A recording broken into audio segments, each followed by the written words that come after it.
एक प्रश्न है। प्रणाम महाराज जी।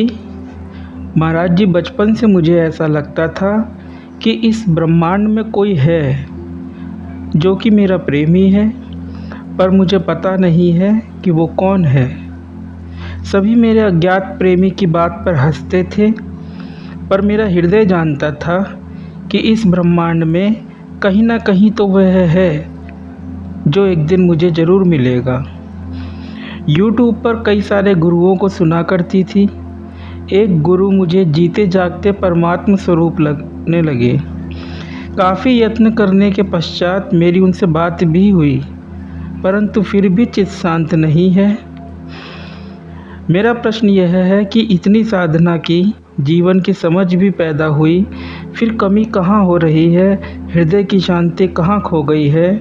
मैं कहाँ गलत चली गई? प्रभु महाराज जी, कृपया मुझे राह दिखाइए। प्रेम जब सापेक्षिक होता है तो दुख का कारण बनता है, क्योंकि अपने होने के लिए किसी दूसरे पे वह डिपेंड कर रहा है, निर्भर हो रहा है। हर दुख को मिटाने के दो उपाय हैं। एक उपाय है ज्ञान अथवा विवेक, और दूसरा उपाय है भक्ति अथवा समर्पण।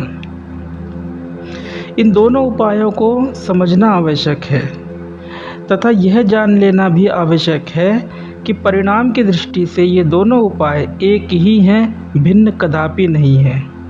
परिणाम है अपनी मिथ्या वैयक्तिक सत्ता को जान लेना। तो चर्चा करते हैं पहले उपाय की, ज्ञान अथवा विवेक। बृहदारण्यक के उपनिषद में यह प्रसंग आता है कि याज्ञवल्क्य जब अपनी आयु के उत्तरार्ध में संन्यस्त होने के लिए वन को जाने लगे, तो उनकी पत्नी मैत्रेयी ने उनसे आत्म तत्व का उपदेश देने की प्रार्थना की। ऋषि याज्ञवल्क्य ने उपदेश देना प्रारंभ किया, जिसमें से कुछ पंक्तियां हम अभी कह देते हैं, जो कि प्रस्तुत प्रश्न की जिज्ञासा के समाधान से संबंध रखती हैं। याज्ञवल्क्य द्वारा कही गई वे पंक्तियां इस प्रकार से हैं। मेरी प्यारी मैत्रेयी, जान लो कि पत्नी अपने पति से उसके लिए नहीं बल्कि अपने लिए, आत्मा के लिए प्रेम करती है। उससे प्रेम करते हुए वह उससे प्रेम करती है जो उसके भीतर भी है। यह वास्तव में वह एक है जिससे वह प्रेम करती है। इसी तरह पति के लिए भी यही बात लागू होती है, और वास्तव में सभी प्रेम संबंधों के लिए पिता और पुत्र, माता और पुत्र, माता और पुत्री, पिता और पुत्री, मित्र और मित्र इत्यादि, जो कुछ भी प्रिय माना जाता है वह उस एक आत्मा के कारण ही है। यह वह आत्मा है जिसे देखा जाना चाहिए, सुना जाना चाहिए, जिसके बारे में सोचा जाना चाहिए, जिसका ध्यान किया जाना चाहिए। इसे जान लेने के बाद बाकी सब कुछ जान लिया जाता है। याज्ञवल्क्य का यह उपदेश हम सभी के लिए अत्यंत उपयोगी है।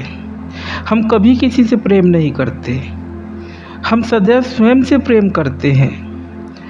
आप बचपन से किसी अज्ञात प्रेमी को नहीं खोज रही, न प्रेम कर रही हैं, बल्कि स्वयं को ही खोज रही हैं, इंतज़ार कर रही हैं कि वह आएगा, वह ब्रह्मांड में कहीं है और कभी आएगा।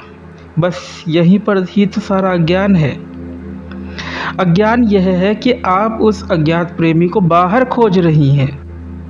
विवेक करें कि जिसे आप खोज रही हैं वह यदि आ भी जाए तो वह आपसे भिन्न एक विषय, एक ऑब्जेक्ट ही तो होगा, और विषय हमेशा ही दुख देता है क्योंकि वह स्थायी नहीं है। क्योंकि आपको भ्रम है कि वह सुख अथवा प्रेम देता है, लेकिन वास्तविकता इस प्रकार से नहीं है। हम सोचते हैं किसी व्यक्ति से, किसी गुरु से हमें भगवत प्रेम की प्राप्ति हो जाएगी, परंतु जरा विचार करें कि ऐसा सोच हम प्रेम का, शांति का आधार एक व्यक्ति को बना रहे हैं, अर्थात यह प्रेम भी सापेक्षिक है। यह निर्भर करता है दूसरे पर, दूसरे के होने पर। यह दूसरा व्यक्ति कल को यदि नहीं रहा तो हमारा क्या होगा? हम भयंकर तनाव से ग्रसित हो जाएंगे। तो ऐसी भूल क्यों करना? यदि आपको किसी गुरु में, किसी संत में आस्था है और ऐसी आशा आपकी है कि उनसे मुझे भगवत प्रेम प्राप्त होगा, तो जरा सोचिए, उन संत का शरीर आपको दिख पड़ रहा है, उस शरीर का कुछ आकार प्रकार है, तो उस आकार प्रकार को, आकृति को किसने जाना? आपने। उन संत का उपदेश मधुर है, इस बात को किसने जाना? उनकी आवाज़ को किसने जाना? आपने। उन संत के उपदेश चित्त को शांति देते हैं, तो उन उपदेशों की व्याख्या को किसने जाना? आपने। अर्थात आपका मैं यह सब कुछ जान रहा है। इन सब कुछ के केंद्र में है आप स्वयं, आपका मैं। किसी व्यक्ति विशेष पर आकृष्ट हो, यह मैं स्वयं को एक व्यक्ति रूप में प्रतीत होने हेतु शापित हो जाता है। यदि आप इस प्रत्यक्ष सत्य को जान लें कि मैं मेरे ही अनुभव की विचारों द्वारा व्याख्या कर कहीं किसी संत के होने की प्रतीति कर रही हूँ, जिनसे कि मुझे भगवत प्रेम हासिल होगा, तो सारा भ्रम ही मिट जाए, सारा भ्रम ही गिर पड़े। भ्रम इसलिए गिर पड़े क्योंकि जब आप किसी को विशेष बनाते हो, तो ठीक उसी समय उससे भिन्न अन्य सभी चीज़ों को, व्यक्तियों को अविशेष अर्थात साधारण बनाते हो, तभी तो वो विशेष है। किसी को विशेष बनाना, किसी को साधारण बनाना ही तो मन का काम है और समत्व दृष्टि का उल्लंघन है। व्यवहार की दृष्टि से यह जरूरी भी हो सकता है, परंतु बात जब प्रेम की जाए तो ऐसा करना घातक है कि हम प्रेम को सापेक्ष बनाएं और किसी व्यक्ति विशेष से भगवत प्रेम पाने की आशा रखें, चाहे ये प्रेम कितना ही सात्विक क्यों ना हो। परंतु ऐसा प्रेम भी टूटेगा ही और व्यक्ति के प्रति होने से चिरस्थायी भी नहीं होगा।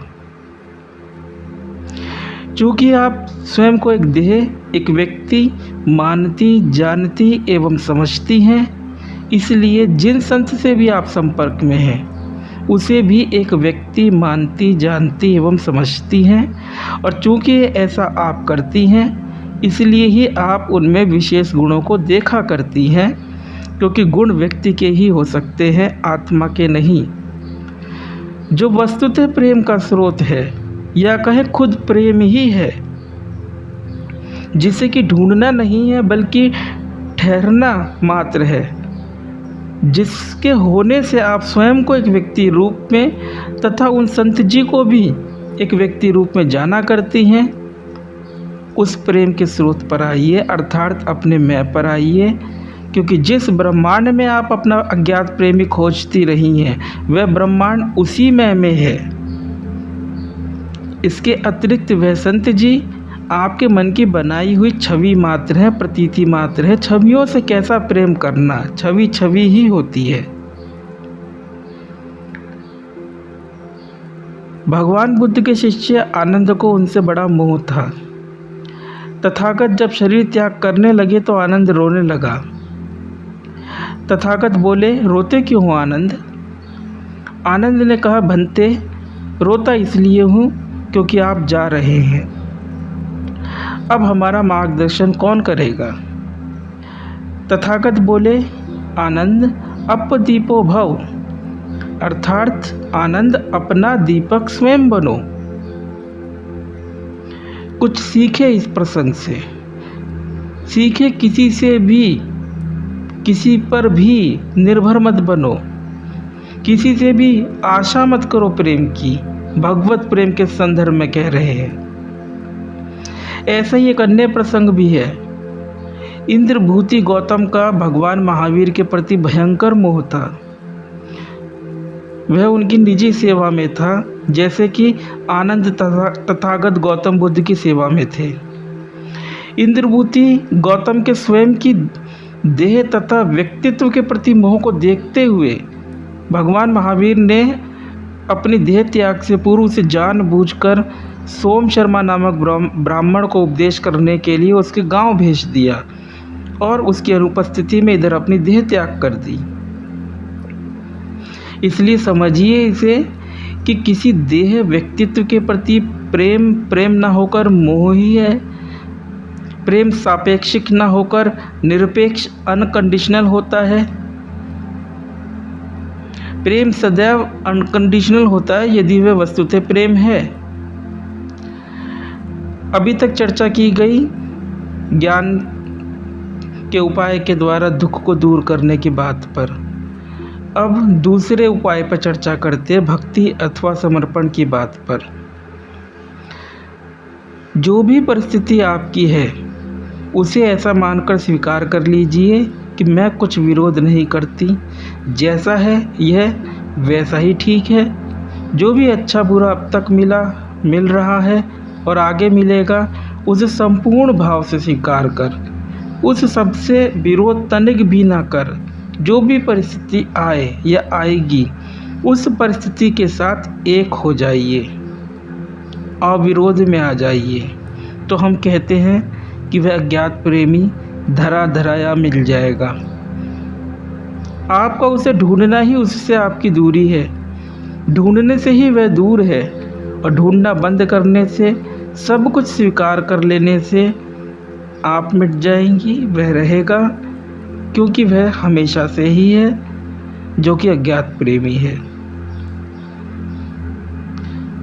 बल्कि हम तो यह कहेंगे कि आप उसी अज्ञात प्रेमी को साथ लिए उसी को ढूंढ रही हैं, क्योंकि जिस में से आप मैं यह व्यक्ति हो उसे ढूंढ रही हैं, वह मैं सदैव आपके साथ ही है।